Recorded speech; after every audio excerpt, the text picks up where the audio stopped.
अब आइए हज़रात सामईन, बिल्कुल शम्मा खराशी न की जाए, किसी तरह की कोई जुमलेबाजी या किसी तरह की कोई तुकबंदी न की जाए।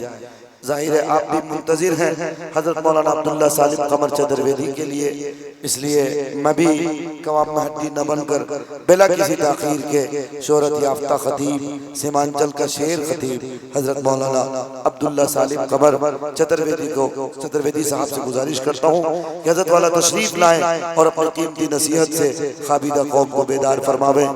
माइक पर हजरत मौलाना अब्दुल्ला सालिम कमर चतुर्वेदी, अररिया, बिहार। अस्सलामु अलैकुम व रहमतुल्लाहि व बरकातुहू। हज़रात मोहतरम,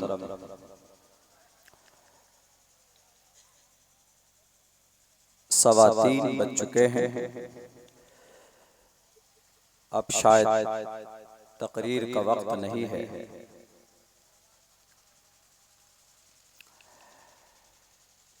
मुआशरे की इस्लाह से पहले अब हम लोगों को अपने जलसों की इस्लाह करनी चाहिए। जलसा उसी को कामयाब समझते हैं, उसी जलसे को जो पूरी रात हो। ऐसा नहीं है। एशिया महाद्वीप में, इस बर्रे सगीर में सबसे ज्यादा जलसा बांग्लादेश में होता है, इसलिए कि वहां 23.5 करोड़ मुसलमान हैं। टोटल 92% मुसलमान। पिछले साल यानी रमजान से पहले, बल्कि इसी साल कहिए सन 2023 के फरवरी में मेरा वहां जाना हुआ था। 3 प्रोग्राम में मैं शरीक हुआ।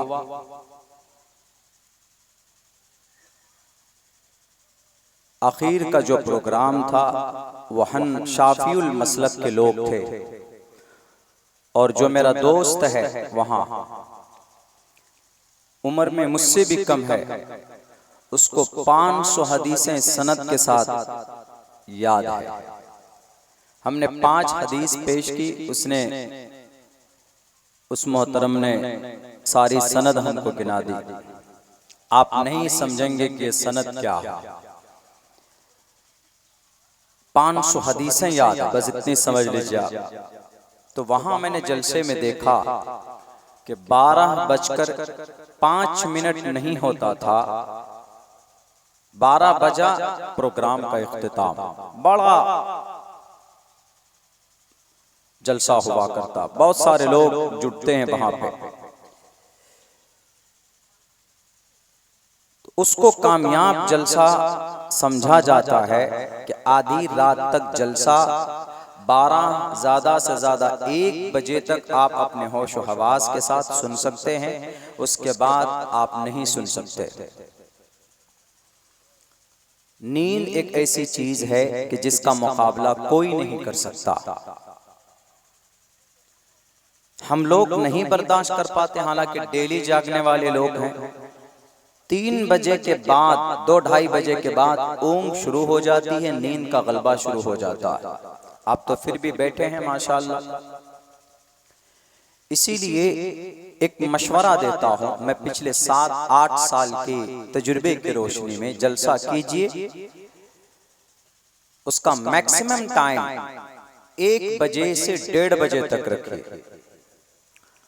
2 दिन 2 रात का जलसा कराना है, ठीक है, कोई दिक्कत नहीं। तो एक रात में एक मुकर्रिर, एक रात के लिए कम से कम और ज्यादा से ज्यादा 3 मुकर्रिर हों। एक तकरीर करेंगे, कहीं जलसों में कलेक्शन होता है, एक कलेक्शन करेंगे और दूसरे मुकर्रिर बयान करके दुआ करा देंगे। और आपकी चाहत के मुताबिक, आप अपने पसंद के मुताबिक अपने शुआरा 1 या 2 को रख सकते हैं। उससे ये होता है कि बयान करने वाला मुकम्मल टाइम मिलता है, वो अपनी बात कह सकता है ढंग से। मैं समझता हूं अभी जो बयान हो रहा था वो मुआशरे की इस्लाह के ऊपर जबरदस्त बयान था, लेकिन उनको बेचारे को 8 बजे से इंतजार करना पड़ा। ऐसा नहीं होना चाहिए। इन जलसों से समाज को, मुआशरे को फायदा पहुंचना चाहिए। अभी देख लीजिए, ज्यादा ज्यादा आधे पौन घंटे में दुआ हो जाएगी, सो जाएंगे। जो बहुत दीन का एक अहम फरीजा नमाज है वो आपसे छूट जाएगी,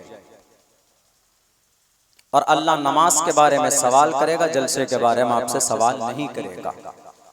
ये जो बयान अभी हुआ तलाक के बारे में, ये अभी नहीं होना था, इसको मजमे के पूरे शबाब पे होना था, 10-11 बजे उस वक्त होना था इस बयान का। तलाक का जो मसला, हलाले का जो मसला हजरत ने भी बयान किया, हजरत मुफ्ती साहब ने, ये जबरदस्त टॉपिक है, हमारे नौजवानों को नहीं मालूम इस बारे में। पिछले कई महीनों में आपके इलाके की 5 बच्चियां मुर्तद हुई। जलसों से, कॉन्फ्रेंसों से इन इर्तिदाद को हम नहीं रोक सकते। हाँ, इनसे आपको सुधार कैसे पैदा हो वो पैगाम मिल सकता है। और अल्हम्दुलिल्लाह बहुत खूबसूरत इंतजाम आप लोगों का है इस जलसे का। मैंने देखा है आकर के शाम से ही, हर एतबार से हर लोग कंसस हैं, लेकिन कहीं ना कहीं चूक ये हो गई कि हजरात मुकर्रिरीन की तादाद बढ़ गई है। आप लोग मैनेज करने में उसको थोड़ी आप लोगों को दिक्कत और परेशानी पेश आई, वरना ऐसे ऐसे बयानात हुए। बहुत आसानी से मुफ्ती सोहराब साहब का टाइम नहीं मिलता है, बहुत आसानी से सादुल नजीब साहब का टाइम नहीं मिलता है, बहुत आसानी से हजरत मुफ्ती साहब का टाइम नहीं मिलता है। लेकिन यह है कि आज आपके एक मंच पे ये सारे लोग आ गए। एक मुकर्रिर का कम से कम 2 घंटा बयान होना था और एक्सप्लेन के साथ होना था। ये तलाक के ऊपर एक एक बात खुलकर आनी चाहिए थी, और हजरत मुफ्ती साहब कर भी रहे थे। लेकिन मैं देख रहा हूं कि उनको कभी पर्ची पकड़ा रहे हैं, कभी उनको टोका दे रहे हैं कि हजरत टाइम हो गया। मैं तो चाह रहा था बयान हो। क्यों? हमारे नौजवान एक मजलिस में 3 तलाक। एक तो लड़का फोन करके पूछता है कि हजरत एक मजलिस में 3 तलाक तो समझ में आ गई, लेकिन एक मजलिस क्या है, वो कौन सी जगह है, एक मजलिस कहाँ है, एक मजलिस वहां पर जाकर देने से तलाक हो जाती है। बोलता है एक मजलिस में तलाक अगर कोई दे 3 तो तीनों तलाक हो जाती। ये एक मजलिस है क्या? कहां मिलती है एक मजलिस? ये एक्सप्लेन बयान में होता, लेकिन आप मुकर्रिर को टाइम देते तब। एक मजलिस उस जगह को बोलते हैं जहां पर आप हैं। सपोज दैट यहां खड़े हैं आप, गुस्से में आकर आपने अपने बीवी को 1 2 3, एक मजलिस, एक जगह बैक वक्त 3 तलाक देना, इसका यह मतलब कोई पिकनिक स्पॉट नहीं। अभी हजरत ने एक बात ये भी की, तलाक के मामले में तलाक दे देने के बाद आदमी पछताता है। अब कौन सी सूरत है? हलाले की। हलाला करवाने वाले पर अल्लाह की लानत है। तो हलाला भी तो शरीयत का पैगाम है, लेकिन हलाला कराना गुनाह है। हलाला कराया नहीं जाता, हलाला हो जाता है। और वो कौन सा तरीका है? आजकल तरीका क्या है हलाले का? तलाक दे दी, काजी साहब के पास पहुंचे। कुछ डुप्लीकेट काजी भी होते हैं समाज में, पहुंचते हैं, चलो भाई कोई बात नहीं, तुम्हारा हलाला हम करा देते। मेरे पास है आदमी, वो खुद ही आदमी तैयार करते, इतने पैसे खर्च होंगे, निकाह पढ़ाते, 2-3 रोज के बाद में फिर तलाक दिलवाते, फिर इद्दत क्या, बहुत से तो इद्दत भी नहीं गुजरवाते, उसके बाद फिर फौरन पहले शौहर से निकाह करा देते, जाओ तुम्हारा हलाला हो गया। Not allowed according to the Islamic sharia. इस्लाम में इसकी कोई गुंजाइश नहीं है। इसको बोलते हैं हलाला कराना, जो नाजायज और हराम। तो हलाला फिर होता क्या है, कैसे होता है? होता ऐसे है, हमने अपने बीवी को तलाक दी, मोहतरमा चली गई, हमने भी अपना रास्ता अलग कर लिया। अब बीवी तो अकेली नहीं रह सकती, आजाद हो गई। उसने किसी और कोई रिश्ता देखकर किसी से उसने निकाह कर लिया। मैं भी कुमारा ही रह गया, गैर शादीशुदा ही रह गया, मेरी शादी हमने नहीं की। फिर अब जो बीवी ने दूसरी शादी की, दूसरी शादी के बाद इत्तेफाक से वो दूसरे शौहर का इंतकाल हो जाता है या हादसा हो जाता है या वहां पर भी तलाक हो जाती है, कोई ऐसा मसला होता है कि वहां पर भी नहीं निभ पाता, वहां पर भी या लड़का शराबी निकल गया, चलो भाई उनसे भी हमने अपना मामला साफ कर लिया, तो अब वो औरत सोचती है कि यार हमारा पहला वाला शौहर ठीक था थोड़ा सीधा साधा, लेकिन कम से कम हमारा ख्याल रखता था, जरूरत भले ही न पूरी करे, कम से कम जिम्मेदार था, कोशिश करता था, ही लव्स टू मी, हमसे प्यार तो करता था या बहुत मामलों में अच्छा था। तो अब वो औरत पहले दूसरे शौहर को छोड़कर वहां से मामला क्लियर करके, या उसके शौहर का इंतकाल हो गया, पहले शौहर से अब निकाह करना, एंड दिस प्रोसेस इज हलाला। अब पहले शौहर से वो निकाह करना चाहती है तो कर सकती है, इसलिए कि उसका दूसरा निकाह हो चुका है। अब ये कराया नहीं गया, ये हो गया, ये है जायज। लेकिन नहीं, हमारे नौजवानों को 1 2 3, हमारी बच्चियां मुर्तद हो रही। कौन जिम्मेदार? आप जिम्मेदार, हम जिम्मेदार। 5 से 6 बच्चियां आपके इलाके की मुर्तद हुई, और मुर्तद बहुत आसान मत समझिए। या अय्युहल्लज़ीना आमनू मन यर्तद्द मिनकुम अन दीनिही फयमुत व हुवा काफिरुन फउलाइका हबितत अअमालुहुम फिद दुनिया वल आखिरह। जो आदमी ईमान लाने के बाद जो भी मोमिन है वो अपने दीन से अगर फिर जाए तो अल्लाह तबारक व तआला दुनिया और आखिरत में उसके अमाल को बर्बाद कर देते हैं, खत्म हो जाता है, और कल क़यामत के दिन वो हमेशा हमेशा के लिए जहन्नम में होगा। कौन है जिम्मेदार? हम और आप जिम्मेदार हैं, अपनी बेटियों के ताल्लुक से, अपने बेटों के ताल्लुक से। हमारे नौजवान तो बस सिर्फ सोशल मीडिया पर इंगेज,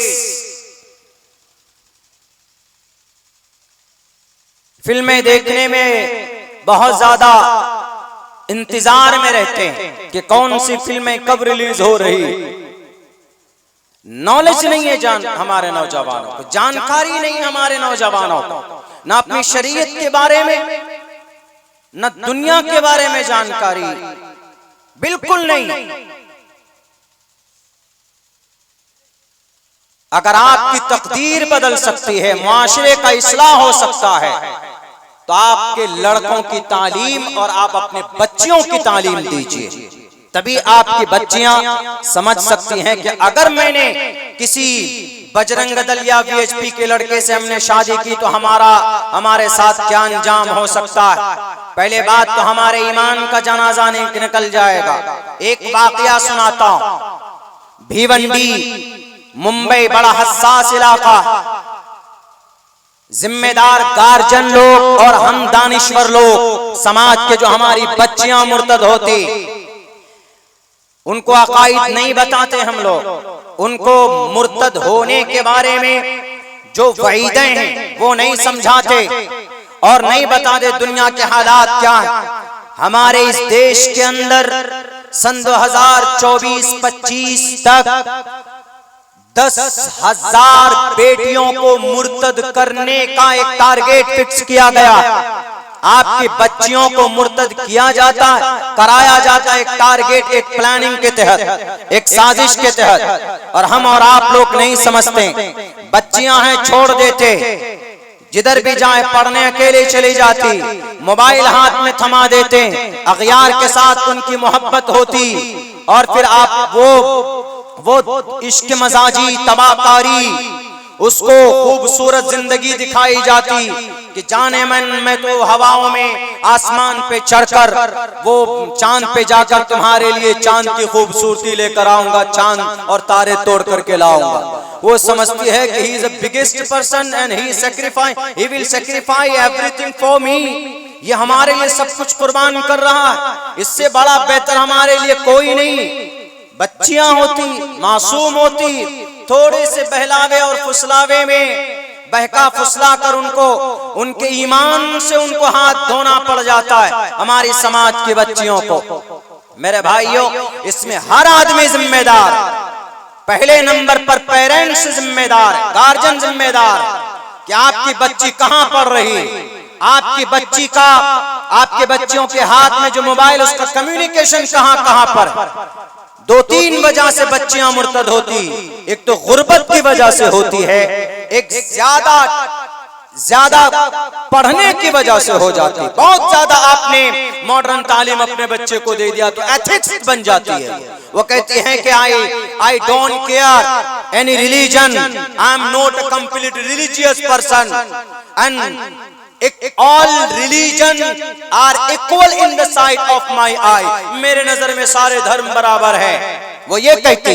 तब जाकर वो अपना वो बॉयफ्रेंड के साथ में वो जनाब क्या बोलते हैं, वो बर्थडे मनाते हैं, केक डे मनाते हैं, फ्रेंडशिप डे मनाते हैं। फिर एक दिन वो जमाना आता है कि एक दिन कटिंग डे भी मनाते हैं, मौत डे मनाया जाता है। फिर एक दिन कितने हादसात हुए हैं।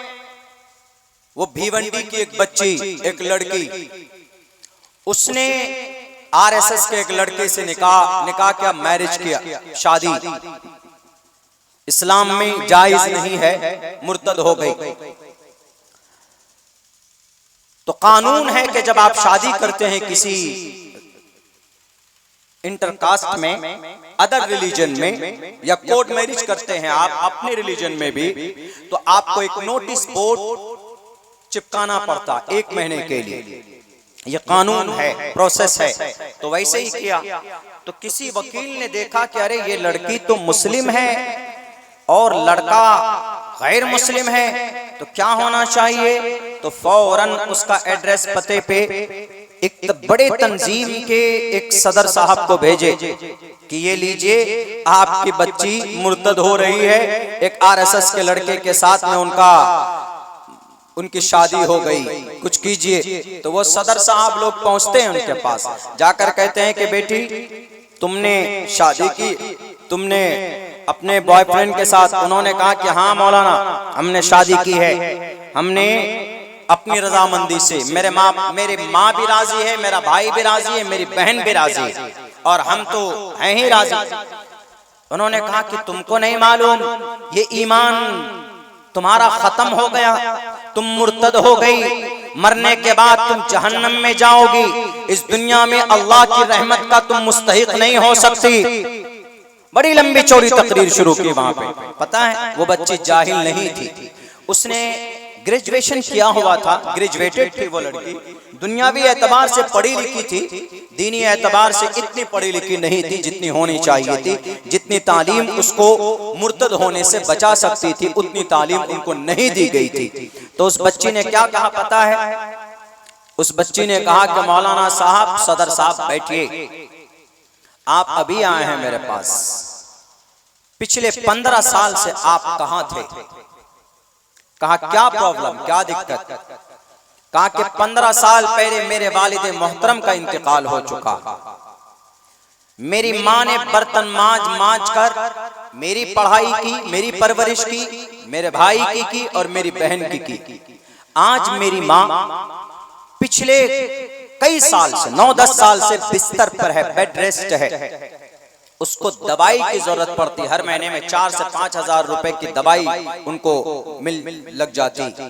और फिर हमारा खर्च है, पिछले 10 साल से ये लड़का जो है, ये लड़का my husband, right now he become my husband and before marriaging, शादी से पहले ये stranger person and right now he become completely my husband, I accepted from the bottom of our heart.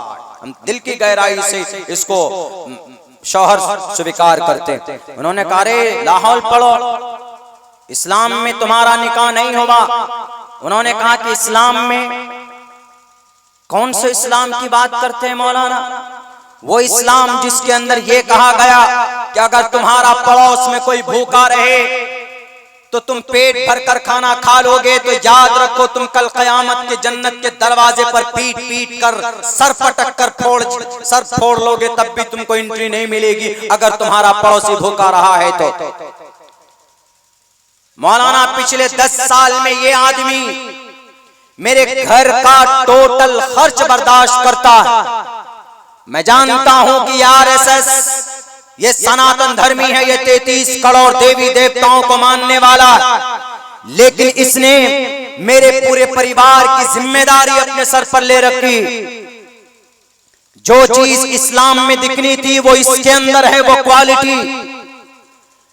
बड़ी बड़ी तंजीमें आपके पास हैं, लेकिन आप लोग किसी की खबरगिरी नहीं करते।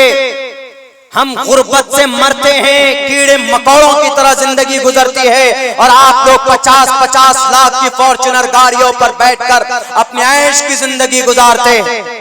कल कयामत में अगर अल्लाह पूछेगा कि तुमने ईमान का सौदा क्यों किया, तो मैं जवाब दूंगी कि अल्लाह, मैंने गैर मुस्लिम लड़के से इसलिए निकाह किया, मैं पिछले 5 साल से शादी का इंतजार कर रही, कोई अच्छा लड़का मिल, पिछले 10 साल से कि कोई इस्लाम धर्म में अच्छा लड़का मिल जाए जो बिना किसी लालच के मुझसे निकाह करे। जो भी रिश्ता आता उनका डिमांड होता कि लड़के को कैश क्या मिलेगा, लड़के को रकम कितनी दी जाएगी, और लड़के को कौन सी गाड़ी तुम दे रहे हो। वो नहीं जानते कि मेरे वालिद मोहतरम का 15 साल पहले इंतकाल हो चुका है, हमारे पास देने को कुछ नहीं। अगर मुझसे शादी करता, मैं जिंदगी भर उसके पैर को धो धो कर पीती और उनकी खिदमत करके इस दुनिया से चली जाती। लेकिन 5 रिश्ते आए पिछले 10 साल में, सबका डिमांड था और सबका मुतालबा था कि आप क्या दे रहे हो। हम नहीं दे सके, हमारे पास इतनी हिम्मत नहीं थी और इतनी इस्तिताअत नहीं थी कि हम दे सकते कुछ। मजबूरन इस लड़के ने शादी का खर्चा खुद संभाला और मेरे घर की आज भी परवरिश कर रहा है, मेरे घर का पूरा खर्च बर्दाश्त करता है। ए मौलाना साहब, आप अल्लाह पूछेगा, मैं अल्लाह से कहूंगा कि अल्लाह, इस्लाम धर्म के उन उद्योगपति से पूछो, उन्होंने ज़कात के पैसे हम तक क्यों नहीं पहुंचाए। मजहब इस्लाम की उन तंजीम से पूछिए, उनके सदर सेक्रेटरी से, जो ओहदा कुर्सी के लिए लड़ते रहे, लेकिन मेरी गुर्बत एक भी दिन नजर नहीं आई। ए अल्लाह, हर साल ईद के अंदर पुराने कपड़ों को धोकर पहनती थी, और ऐसा भी नहीं कि मेरे करीब के अंदर में कोई मालदार नहीं। ये फला साहब, फला कुरैशी साहब है, हर साल अपने एक बेटी की शादी करते, मेरी नजरों के सामने में 5 लाख रुपए का डेकोरेशन करते हैं स्टेज सजाने में। अगर वो 5 लाख भीख में मुझे दे देते तो मेरी शादी एक इस्लाम घर के एक मुसलमान लड़के से हो सकती थी। मैं कल कयामत में रब से कहूंगी कि अल्लाह, ज़कात आपने इसलिए फर्ज फरमाया था ताकि गरीबों को उनका हक मिल सके ज़कात की सूरत के अंदर। कहां गई आपकी तंजीमें? ए अल्लाह, पूछे इन तंजीम वालों से, इन बड़े बड़े दानिश्वर लोगों से, इन बड़े बड़े करोड़पति लोगों से, इन्होंने गरीब की दाद रसी की के नहीं की। आज अगर मैंने अपने ईमान को बदला है, ए अल्लाह, मैंने ईमान का सौदा किया है, मजबूरी में हमने किया, हर तरफ से रास्ते मसदूद हो चुके थे। ए अल्लाह, अगर मैं अपनी शादी, अपना निकाह अगर इस गैर मुस्लिम लड़के से नहीं करती तो मेरी बहन धंधा करने पर मजबूर होती, मेरा भाई ड्रग्स बेचने पर मजबूर होता, वो शराबी बन जाता, मेरी बहन दवाई बन जाती, और मेरी माँ को दवाई कहाँ से फराहम होती नहीं मालूम कि मैं भी दवाई बन जाती। ए अल्लाह, मैंने इन 3 जिंदगी को बचाने के लिए अगर ईमान का सौदा किया है, अगर मैं मुजरिम हूँ तो मुझे आप जहन्नम में डाल दिए, नहीं तो पूछे बड़े बड़े तंजीम के लोगों से, पूछे बड़े बड़े रईसों से, सरदारों से कि उन्होंने हमारे साथ क्यों नहीं खड़े हुए, हमारी परेशानियों को अपने परेशानी समझकर क्यों नहीं मैदान में आए। अगर मैं मुजरिम तो अल्लाह आप हमें जहन्नम में डाल दीजिए, आपका फैसला ये स्वीकार होगा। उस लड़की का एक इंटरव्यू था। गुर्बत की वजह से भी तो होती है ना, और कुछ ढिलाई की वजह से होती है। गार्जियन नहीं समझते, छोड़ देते हैं। जिधर बेटी जा रही है जाए, अगर आपकी बेटी आपकी लापरवाही से अपने ईमान का सौदा करती है, उनको क्या, उनको तो क्या दिखाता है, देखो दिस इज माई कार, ये मेरी गाड़ी, उसको गाड़ी दिखाते, बाइक दिखाते, वो क्या बोलते हैं डायमंड की घड़ी, भले ही किराए पर लेकर आता हो नालायक, लड़की छोटी घर के, अरे वाह मैं तो इसकी राजकुमारी बन रही हूं, इतना पैसा वाला, जिंदगी सवर जाएगी। पता चला शादी हुई 1 साल के बाद उसको पीछे से लात मार दिया जाता है। क्यों? कभी भी एक्सेप्ट नहीं करेंगे, वो आपकी जिंदगी तबाह करना चाहते हैं। आप उनकी चिकनी चुपड़ी बातों में मत आओ मेरी बहनों, वो नहीं जानते बहन का मकाम क्या है। हालांकि उनकी किताबों में है यत्र नार्यस्तु पूजन्ते रमन्ते तत्र देवता तत्र तास्तु न पूजन्ते न रमन्ते न तत्र देवता। आरएसएस के नौजवानों सुन लेना मेरी जुबान के जरिए से अपने प्रश्नोत्तरी का यह श्लोक, जिसके अंदर ईश्वर कहता यत्र नार्यस्तु, जिस जमीन पर नारी बसती, पूजन्ते उसकी पूजा करो, उसका सम्मान करो, तत्र तास यत्र नार्यस्तु पूजन्ते रमन्ते तत्र देवता, कि वहां पर देवता बसते हैं। अगर आपने गलत तरीके पर तत्र तास्तु उस बेटी का अपमान किया, फंसाकर शादी की, आपने किराए पर वो अपाची खपाची लाकर अपनी गर्लफ्रेंड को दिखाकर उसको इम्प्रेस किया, तो याद रखो मेरे आरएसएस और बीएचपी के नौजवानों, तुमको ईश्वर कभी माफ नहीं करेगा। इसलिए कि तत्र तास्तु न पूजन्ते न रमन्ते तत्र देवता, जहां पर बेटी का सम्मान नहीं, बेटी की इज्जत नहीं, वहां ईश्वर की कृपा भी नहीं होती है। हमारी बेटियों को बहला फुसला कर, और हमारी समाज की बच्चियां भी वैसी, थोड़ा हाव भाव देखकर पीछे पड़ जाते, फोन पे फोन करते, I miss you, I don't sleep in the night, yesterday night was bad night, कुछ करो, आओ मुझे जहन्नम से लेकर जाओ। जहन्नम से लेकर तुमको जन्नत नहीं लेकर जाएगा समाज की बेटियों, बल्कि आपकी जिंदगी को दोभर बना देगा।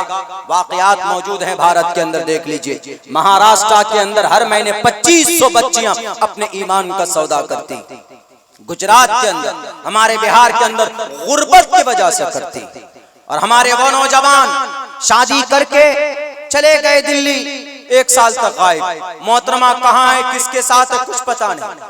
आप अगर बाहर रहते हैं तो फोन पर कम्युनिकेशन स्ट्रॉन्ग बनाकर रखें अपने बीवी के साथ, और कोशिश कीजिए हर 6 महीने के अंदर आने के लिए। इसलिए कि इंसान के अंदर जो डिजायर है, जो सेक्सुअल डिजायर है, ये बशरी तकाजा है, अल्लाह की तरफ से हर चीज को बर्दाश्त कर सकता है इंसान, ये डिजायर को बर्दाश्त नहीं कर सकता ज्यादा दिन तक। बिल आखिर औरतें मजबूर हो जाती अगयार के साथ रिश्ता बनाने में। फोन पे hello how are you today, I am free, will you come in my home, ये बातें फिर चलती है।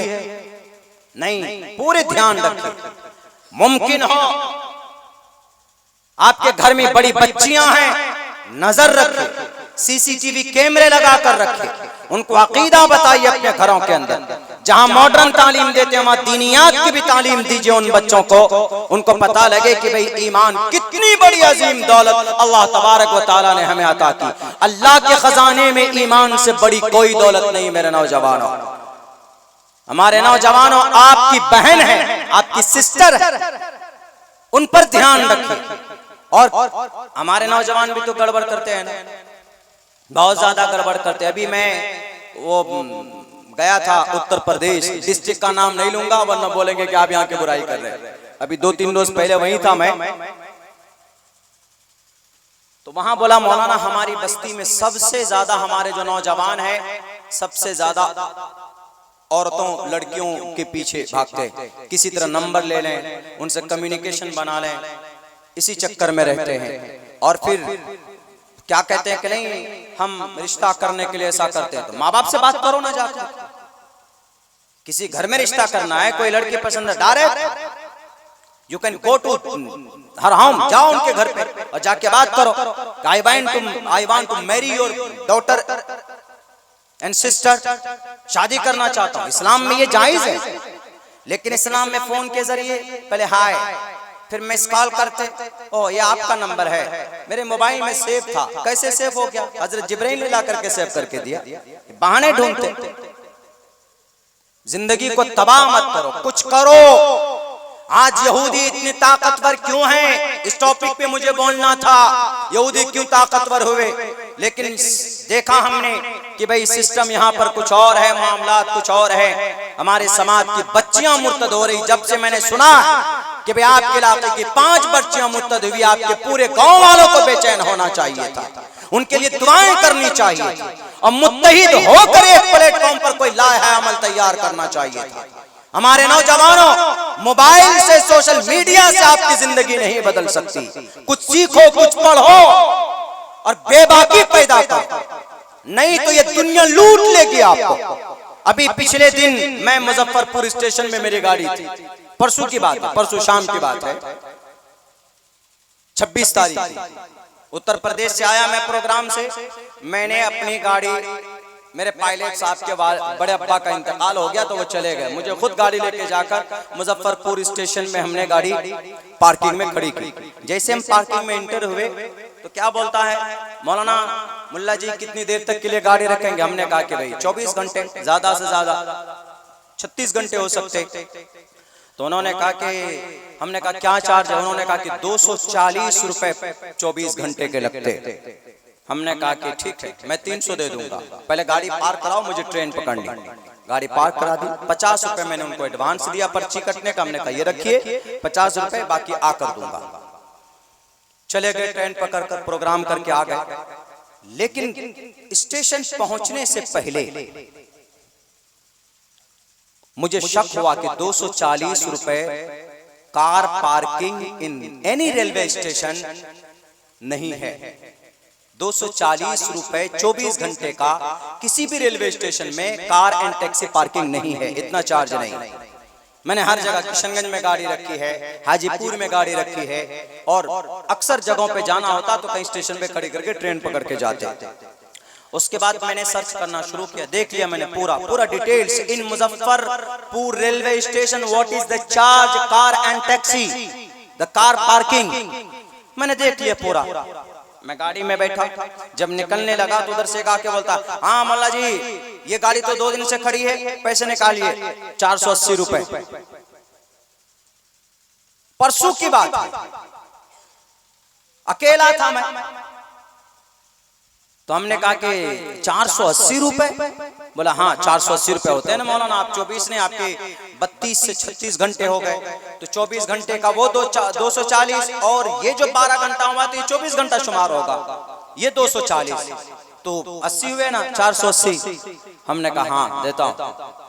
हमने कहा ये पिछली पर्ची लीजिए, 50 रुपए पहले से हमने जमा कर दिया है, और आपको 70 रुपए और दूंगा, 170 रुपए और 48 घंटे के लीजिए। वो बोलता कि ऐसे होता है क्या, बेवकूफ बना रहे आप हमको। हमने कहा कि आप हमको मैं आपको नहीं बना रहा, आप मुझे बेवकूफ बना रहे हैं, मौलाना जी समझ करके बेवकूफ बना रहे हैं। बोला कैसे? हमने कैसे कि 480 रुपए पार्किंग चार्ज है क्या? एयरपोर्ट है आपका, मेरी गाड़ी में देखिए कितनी धूल है, आप इसकी केयरिंग करते तो समझ सकते थे, चलो भाई इन्हें सफाई की पूरी धूल है। तो उन्होंने कहा कि नहीं मौलाना आपको देना ही पड़ेगा, जो चार्ज है, जो प्रोसेस है वो तो पूरा करना पड़ेगा आपको। हमने कहा कि मैं तुम्हें सिर्फ 70 रुपए दूंगा, उससे 1 रुपए आगे नहीं दूंगा। एक और आ गया उधर से प्रेशर डालने के लिए, मौलाना जरा जल्दी निकालिए, भीड़ हो रही है और पैसे दीजिए। हमने कहा कि ये लो 70 रुपए। बोला 70 रुपए कैसे हो सकता? अरे गाड़ी लगा दो सामने, रास्ता बंद कर दो। हमने कहा कर दो कोई बात। मैंने कहा भी जाता हूँ पुलिस थाने में, जाता हूँ रेलवे पुलिस में, और जाके तुम्हारी FIR करता हूँ और तुम्हारी लाइसेंस हो जाएगी रद्द। बोलता कैसे? हमने कहा कि 24 घंटे का सिर्फ कार एंड टैक्सी पार चार्जिंग सन 2020-19 मार्च से जो इंक्रीज हुआ है, बढ़ा है, जो इम्प्लीमेंट हुआ है, तुम्हारे मुजफ्फरपुर रेलवे स्टेशन में कार पार्किंग का जो चार्ज है वो 4 घंटे का 40 रुपए है और 24 घंटे का 60 रुपए है। और इसी हिसाब से 24 घंटे का 60 हुआ तो 48 घंटे का दोनों को मिलाकर कितना हुआ? 120 हुआ कि नहीं हुआ? हमने कहा ये लो, क्या बोलता है? अच्छा रुकिए, वो दोनों गए बॉस के पास, शायद बॉस के पास गए। उन्होंने कहा ये मौलाना ये तो सीधे बोल रहा है कि 120 रुपए दूंगा, हम लोग कहाँ 480, हम जाके मशवरा किया होगा। ये मौलाना साहब है, ये करे कि सिर्फ 120 रुपए दूंगा। उसको पता है बॉस को कि सही है, मौलाना साहब सही है। तो उधर से आके बोलता है कि मौलाना साहब दीजिए, पैसा क्यों नहीं दे रहे कार पार्किंग? हमने कहा कि कार पार्किंग ही है ना भाई, कोई एयरपोर्ट का कोई जेट पार्किंग तो नहीं है। कार पार्किंग का क्या चार्ज है आपका? बोला नहीं इतना ही। हमने कहा ठीक है दिखाता हूं। मैंने पूरा निकाल करके दिखा। हमने कहा कि देखो, tables and charging in Muzaffarpur railway station and implement by Indian government in 2020 on 19 मार्च। क्या लिखा हुआ देखो नीचे। बोला आप ही बढ़कर बताइए। हमने कहा देखो, साइकिल का 30 रुपए, कार टैक्सी का 4 घंटे का 40 रुपए 45 रुपए, और कार का 24 घंटे का 60 रुपए लिखा हुआ है। 240 रुपए 24 घंटे का कैसे मांग रहे हैं? क्या बोलता है मौलाना? चले जा 300 रुपए दे दीजिए। इतनी बड़ी गाड़ी में बैठे हैं, 7-8 लाख की गाड़ी है, बैठे हैं, तो क्या जाता 30 रुपए दे दीजिए। हमने कहा कि नहीं, पहले अगर इस अंदाज में बोलते ना दे देता मैं सोच लिया था कि 300 दूंगा लड़ झगड़ कर शुरू में, लेकिन अब तुम लोग बहस पे उतर गए। अब नहीं, अब तुम्हें पता चलना चाहिए कि एक्चुअल रेट क्या है, और लोगों को भी पता चलना चाहिए। देने को दे सकता हूं, दे देंगे भाई, 200 रुपए 300 रुपए दे सकते, लेकिन अब नहीं दूंगा। फिर कान में बोलता मौलाना 200 ही दे दीजिए ना कम से कम। चाय पानी इन्होंने आपकी गाड़ी की हिफाजत की। हमने कहा हिफाजत की? पहले उल्टा सीधा बोल रहा था, मुल्ला जी मौलाना देना पड़ेगा। गाड़ी रोक दी, सड़क जहाँ वो गेट को बंद कर दिया। देखिए ट्रैक्टर वो माल बॉडी गाड़ी खड़ी की है कि नहीं की है इसने। तो उसके बाद फिर बॉस जाता, कहता भैया जितना दे रहा उतना ले लो। कहाँ 480 और कहाँ 120, मुझे नहीं मालूम था। पहले ट्रेन में बैठकर हमने उसको देखा। गूगल पे 1998 में गूगल लॉन्च हुआ। इस गूगल को बनाने वाला, लॉन्च करने वाला यहूदी, जिनको हम यूज करते, यूट्यूब जिसको इस्तेमाल करते हैं, फख्र की बात है, यूट्यूब को पैदा करने वाला जावेद करीम मुसलमान भारत का था। आज यहूदियों के कब्जे में है यूट्यूब। और हमारा जवान, वाह वाह, सलमान खान की बॉडी कितनी अच्छी दिख रही है। शाहरुख खान का क्या लुक है जवान फिल्म में। बहुत से नौजवान वैसे ही बनाने लग गए। आप बनाइए 6 पैक्स मेरे नौजवानों, ठीक है, लेकिन सलमान शाहरुख को नहीं। हजरत मूसा अलैहिस्सलाम को देखकर बताए बनाइए 6 पैक बनाइए, कि आप 7 पैक बनाइए, कि 7 पैक बनाइए, कि 8 पैक बनाइए, कि आप 10 पैक बनाइए। आप बॉडी बनाइए कि कुछ भी बनाइए, लेकिन इंटेंशन ठीक कीजिए। अपनी जिंदगी का गोल सेट करो कि हमें जिंदगी में कुछ करना है माशरे के लिए, अपने कौम को आगे बढ़ाने के लिए। तो इंशाअल्लाह तबारक व तआला आपके माशरे के अंदर ये जो बीमारी इर्तिदाद की, कोई भी सोचेगा कि नहीं भाई उस गांव के अंदर नौजवान बड़े एक्टिव है, उस गांव के अंदर में दानिश्वर लोग बड़े मुत्तहिद है, एक प्लेटफॉर्म पर खड़े होकर वो लोग किसी भी बुराई को खत्म कर देते हैं और किसी भी असामाजिक तत्व को घुसने नहीं देते हैं, तो दुनिया आपसे प्रेरणा भी लेगी। आप एक मिसाल भी कायम कर सकते हो अपने समाज के लिए। कौन करता? हमारे नबी ने की थी कि नहीं की थी? समाज की तरक्की के लिए, समाज को इंसाफ दिलाने के लिए, गरीबों की मदद के लिए हिल्फुल फुजूल तंजीम कायम की थी। आज हमारा जवान सलमान खान, शाहरुख खान को अपना रोल मॉडल बनाए हुए कारोबार नहीं करना चाहते। यहूदी कारोबार से आगे बढ़ा, उससे पहले यहूदी तालीम में आगे बढ़ा, उसके बाद यहूदी यूनाइट हुआ। 3 वजह से यहूदी आज दुनिया पर राज करते। आज हम गाली देते हैं कि भाई यहूदी का प्रोडक्ट का बाइकाट करो, उनके शैम्पू मत इस्तेमाल करो, और उनकी कोल्ड ड्रिंक्स मत पीजिए, थम्स अप मत पीजिए, कोका कोला मत पीजिए कि ये मेड इन यहूदी है। लाइफ बॉय इस्तेमाल मत कीजिए, डिटॉल इस्तेमाल मत कीजिए, और लक्स साबुन इस्तेमाल मत कीजिए, इसलिए कि मेड इन यहूदी, ऑल प्रोडक्ट मेड इन यहूदी। ठीक है, नहीं करेंगे। आपके पॉकेट में जो मोबाइल वो भी मेड इन यहूदी, उठाकर फेंक दो। 30,000 रुपए होते तो सबसे पहले कहां पहुंचता हमारा जवान? Oppo, Vivo, iPhone. पैसा हो जाए 1 लाख 1.5 लाख आईफोन, पता नहीं किसको दिखाएंगे आईफोन। मेरे पास भी एक छोटा सा सेट है मजबूरी में, ताकि वो हैक ना हो किसी तरीके पर हमारा, वो इसीलिए रखते हैं। लेकिन हमारे जवानों को पास पैसे जमा कर कर फजूल कामों में खर्च करें। लखनऊ से आ रहा था एक मर्तबा गाड़ी में 21 तारीख को, वो गाड़ी का जो ड्राइवर था मत पूछिए, बाद में पता चला कि भाई हमारे मुस्लिम है। मुंह 18 से 20 पुड़िया लिया लखनऊ में, मुंह में डालकर वो हाईवे, बहुत पूर्वांचल बहुत शानदार हाईवे बनाया वहां की उत्तर प्रदेश में। मैं पहली बार जब उसमें आया तो कम से कम 1.5 घंटा चल चुका। तो मैंने सोचा यार पूछूं कि कितना टाइम है। मैंने उनसे पूछा ड्राइवर साहब से, भैया और कितना टाइम तक में पहुंचेंगे? तो क्या बोलता, वाह भाई। हमने कहा ये क्या है, ये क्या बम छोड़ रहे हो? पहले गाड़ी रोककर मुंह साफ करो तब बोलो, बताओ। 2 घंटे के अंदर पहुंच जाएंगे, मुंह में भरा हुआ। हालांकि कमाता अच्छा था। हमने कहा कितने खा जाते हो? बोला मौलाना कम से कम 25 पुड़िया तो मैं गटक जाता हूं। करते क्या हो? छोटा मोटा कारोबार, काम अच्छा ठीक है करो, लेकिन बिल्कुल ये इंतहा दर्जे को एकदम 25 पुड़िया उसमें तंबाकू डालकर खाते। चलो कम से कम रजनीगंधा का सुपारी खा लो तो कोई, चलो भाई कोई बात नहीं है कि आपको एब्डोमेन के अंदर सिस्टम आपका डैमेज नहीं होगा। वो जब तक पत्ती नहीं डालेंगे, मसाला नहीं डालेंगे तो अंदर नहीं जाएंगे।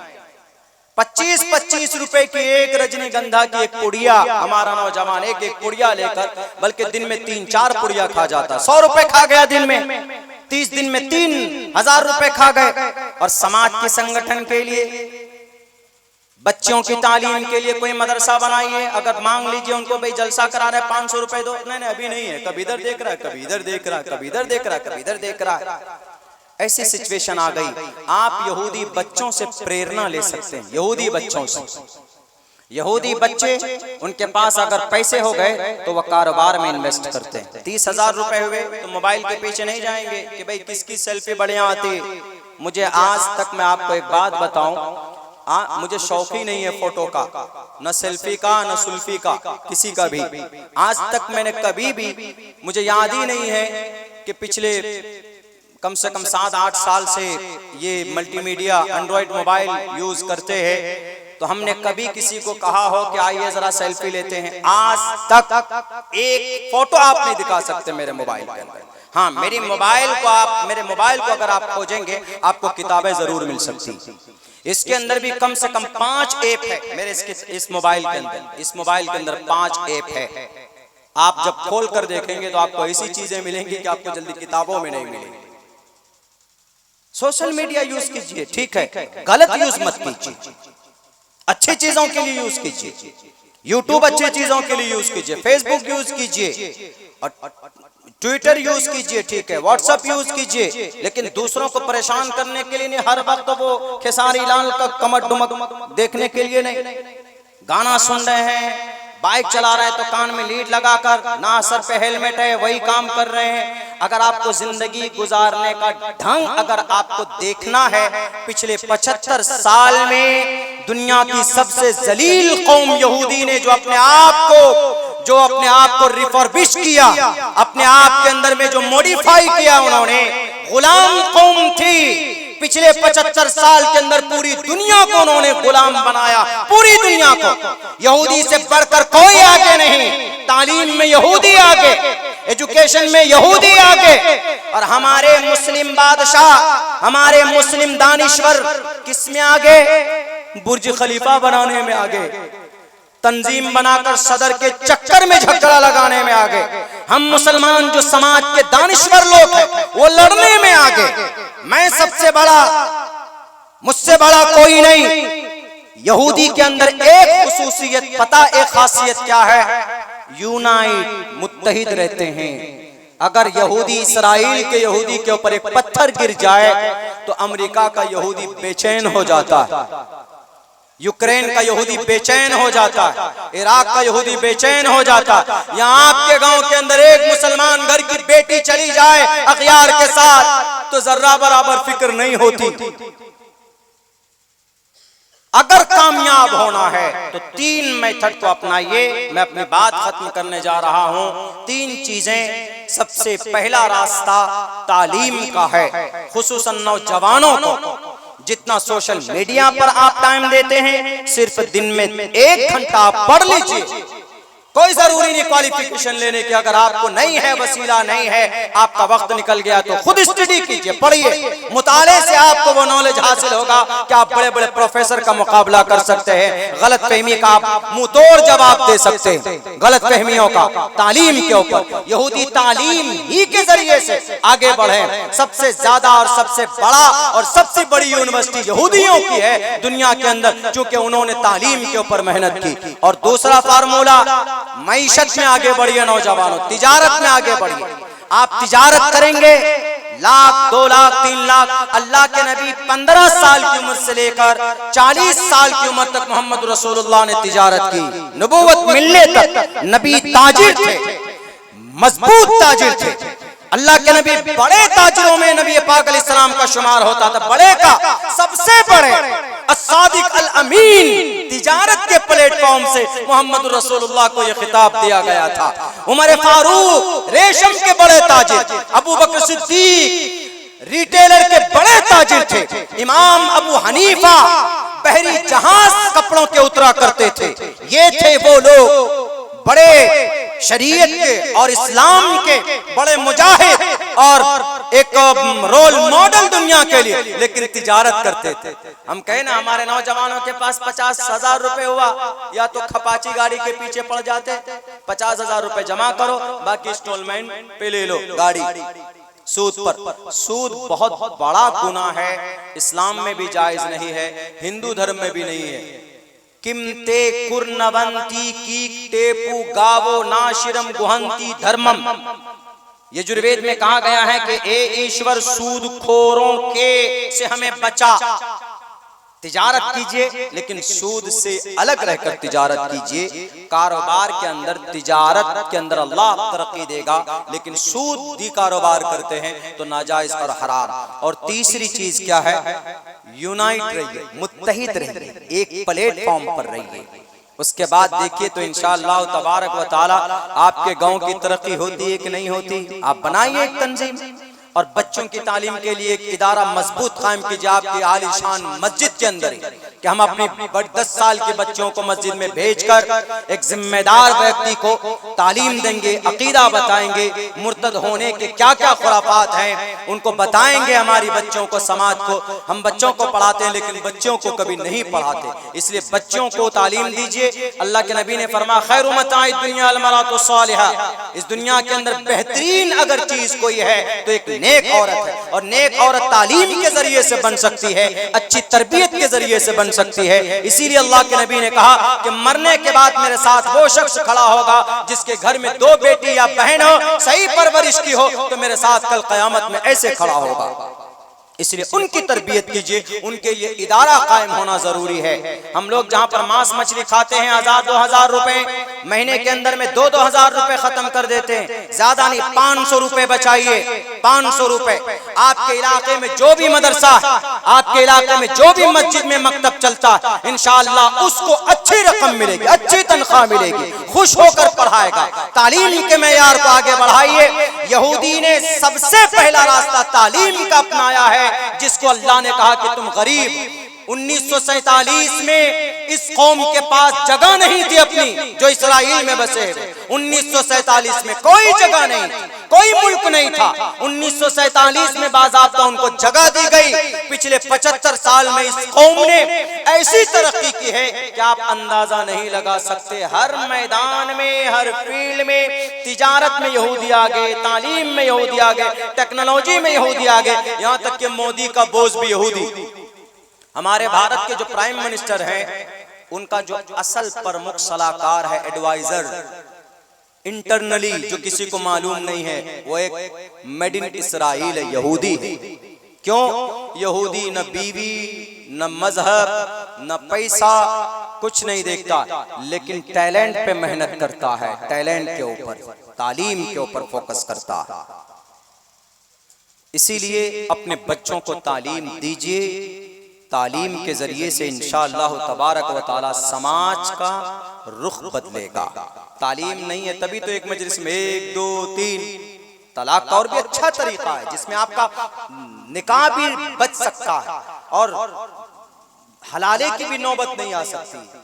ज्यादा गुस्सा है, ज्यादा कुछ प्रॉब्लम है, बीवी को कहिए मैडम सुधर जाओ, नहीं तो आई लव यू, नहीं तो I get out from here. एक मर्तबा बोल दीजिए कि भाई तुमको एक तलाक देता हूं, सुधर जाओ। अब तलाक का नाम आते अच्छी अच्छी औरतें भी प्लेटफॉर्म पर आ जाती है सही से। अब 1 महीने का टाइम बाकी, हजरत ने जो तरीका बताया 1 महीने में आपको मौका मिलेगा, करे यार ये तलाक ठीक नहीं है, एक तलवार तो आपने लटका दी है, तो उसके बाद फिर आपको ऐसा लगता है कि नहीं भाई ये तलाक बड़ा खतरनाक है, बच्चे मेरे बेघर हो जाएंगे, और फिर मैं कहाँ शादी करूंगा, क्या मामला, कैसी औरत आएगी नहीं आएगी, चलो मिल बैठ करके मामला हल करते हैं। उसके बाद कुछ नहीं, हाथ पकड़ लीजिए मैडम चलिए आज शॉपिंग के लिए, खूब शॉपिंग कराइए, फिर अपनी बेहतर खुशहाल जिंदगी गुजारिए, फिर मामला सेट है बीवी के साथ, मोहतरमा के साथ, वैसा माहौल बनाइए।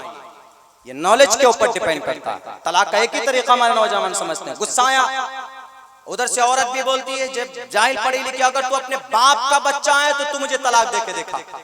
वो कहता अच्छा ईगो हट गया हमारा, मैं तुम्हारा बादशाह और तुम मुझे तलाक, लो 1 2 3 तुम निकलो यहां से, वहीं पे दे।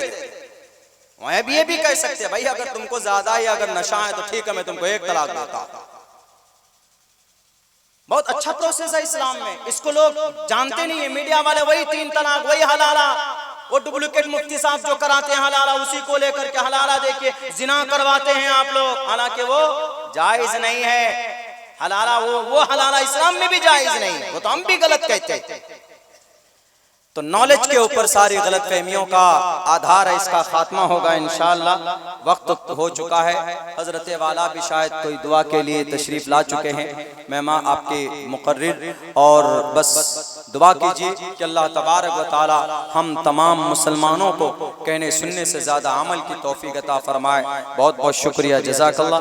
अस्सलामु अलैकुम व रहमतुल्लाहि व बरकातुहू। रब्बना आतिना फिद दुनिया हसनतम व फिल आखिरति हसनतम व क़िना अज़ाबन्नार।